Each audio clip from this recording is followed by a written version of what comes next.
मला असं वाटतं की आज एक्सेसायोच्या या इंडस्ट्रियल पार्कच्या भूमिपूजनाकरता आम्ही आलो आहोत आणि देशातल्या एका अत्याधुनिक अशा प्रकारच्या प्लग अँड प्ले फॅसिलिटीचं हे भूमिपूजन या ठिकाणी झालेलं आहे. विशेषतः ॲडव्हान्स मॅन्युफॅक्चरिंगच्या क्षेत्रामध्ये एक मोठी भूमिका या फॅसिलिटीची असेल. एक्सेसायोने नागपूरमध्ये नेक्स्ट जेन लॉजिस्टिक पार्क्स आणि इंडस्ट्रियल पार्क तयार केल्यामुळे निश्चितच ग्लोबल सप्लाय चेनमध्ये भारताची जी भूमिका आहे त्याच्यामध्ये एक ॲडिशन म्हणून याच्याकडे आपल्याला पाहता येईल. आणि त्याचसोबत एक नागपूरला जे लॉजिस्टिकल जॉग्राफिकल ॲडव्हान्टेज आहे त्या ॲडव्हान्टेजचा फायदा देखील अशा प्रकारच्या फॅसिलिटीच्या माध्यमातून या ठिकाणी घेता येईल. आणि म्हणून एक्सेसायोचे आशिष अग्रवाल यांचं मी मनापासून अभिनंदन करतो.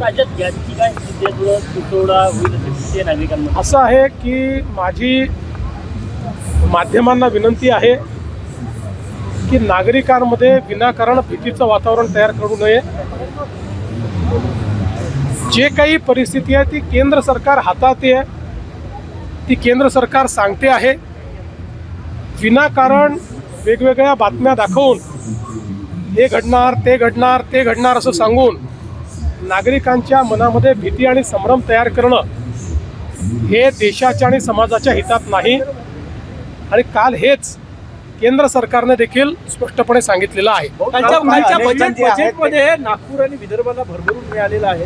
मेट्रो असो किंवा इतर इन्फ्रास्ट्रक्चर कालच्या बजेटमध्ये महाराष्ट्रालाच भरभरून मिळालेलं आहे. आणि मग महाराष्ट्राला जेव्हा भरभरून मिळेल तेव्हा विदर्भ कसा मागे राहील. त्यामुळे विदर्भाला आणि महाराष्ट्राला आणि मला असं वाटतं की अनेक गोष्टी असतील पण विदर्भाकरता सगळ्यात मोठा गेम चेंजरचा प्रकल्प हा वैनगंगा नळगंगा इरिगेशन प्रोजेक्ट जो आत्तापर्यंतच्या आपल्या इतिहासातला सगळ्यात मोठा नदीजोड प्रकल्प आहे. त्याला आपण प्रशासकीय मान्यता देऊन काल बजेटमध्ये त्याची घोषणा केलेली आहे.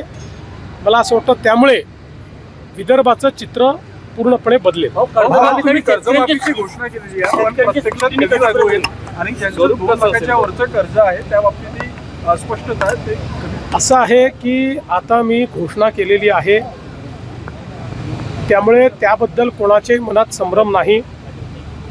काही लोक वेगवेगळ्या गोष्टी पसरवण्याचा प्रयत्न करतात. कोणी म्हणतं राष्ट्रीयकृत बँकेची होणार नाही, कोणी म्हणतं जिल्हा बँकेची होणार नाही, कोणी म्हणतं या सोसायटीची होणार नाही, कोणी म्हणतं त्याची होणार नाही.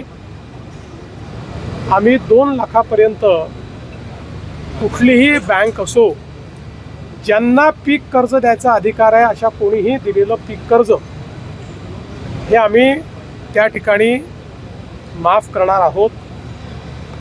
केवळ आमचा प्रयत्न हा आहे माफी शेतकऱ्याला द्यायची आहे, बँकेला नाही. त्यामुळे शेतकऱ्याला फायदा झाला पाहिजे याकरता त्याच्यावर आम्ही वर्किंग करतो आहोत.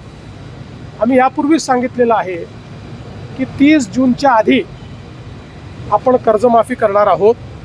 त्यामुळे आता बजेटमध्ये ती आली असल्यामुळे आता पुढच्या कारवाईला सुरू होईल. कमिटी याच्यावर काम करते. कमिटी बाकी सगळ्या गोष्टी या ठिकाणी सांगेल. एवढंच सांगतो जुन्या कुठल्याही कर्जमाफीपेक्षा चांगली ही कर्जमाफी असेल.